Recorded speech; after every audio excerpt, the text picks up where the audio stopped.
Just want to show people what organic gardening's all about. So that is our Mendel pea. That's our best Mendel. That is the more succulent type thing. It'll go huge. The peas will go really large. You can still eat them. All you got to do is skin the outside. Just let them go. That's Opal Creek. And this is a good one, Sugar Magnolia. Not so tasty, not so puffy, not so succulent, not so juicy, not so big, but very, very early. And there's our Aqueduct. This year we're going to put our corn in the polytunnel, and we're also going to put in our, well, we always put in the Parthenon because it's self-fertile, but that's the zucchini. But we've got 3 squash this in here because we've had so much trouble with the bad summers, and this is no exception. It's been incredibly dry. So that's our early beans. That's radar, that's White Amargo and Trail of Tears, French Climber. That's an orange and a lemon there. I just left that for stock. That's just self-seeded coriander, fennel, celery, and we've also got in the bottom corner there, we've got some early strawberries. Compost tea. There's my compost tea, doing really well. This is overwintered. They are banana shallots.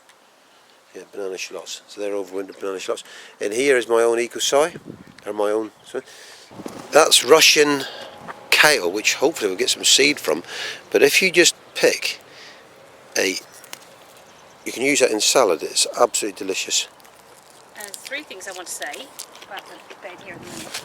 First thing is, I just want you to realise that this is spinach that is coming up here in rows, and it just needed a little tiny bit of weeding out, but you can see the actual spinach plants. See them? There. Oh yeah. Alright, so that's a block of spinach there which was planted out on the 30th of April. Seed, straight into the ground. Alright. This here, look, is full of pollinators. There's your bee. It's covered in proper bees, not just hoverfly things. It's got proper bees. You could still eat some of that, but to leave it this big, I know looks, people might say, well, what's it still doing there? That's what it's doing.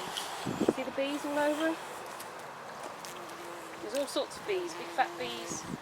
Yeah, lots of different types of bee. Lots of different types There's of bumble. There's a bumble. Yeah, which, they haven't got much left these days, so That's a bumble there, look. all these flowers are doing. They seem to like the purple sprouting in particular, the bumbles. There's another one there just by your little.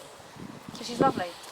Joe, would you like to just go and hold that cauliflower Yes, over I'm there, going over there just now. to show what Well, compost tea and rotations do? There's 2 huge ones, look. There's this one, and now you can see the size of it by my hands. How and weight, what would you say that was? It's got to be 3.5 kilos, I would Right. think. Well, our biggest was 5. I think we did a 5 kilo one. This one's bigger. This is the biggest one. This is the biggest one, and there he is there. And he's just magnificent. So let's just pull back on that a minute. Okay. So what would you reckon that is? 4 kilos? So easy. Maybe more. Because I think our most was 5, wasn't it?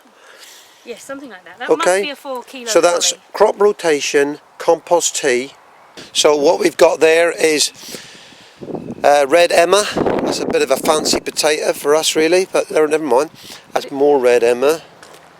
No. Kestrel, Amorosa, Novello.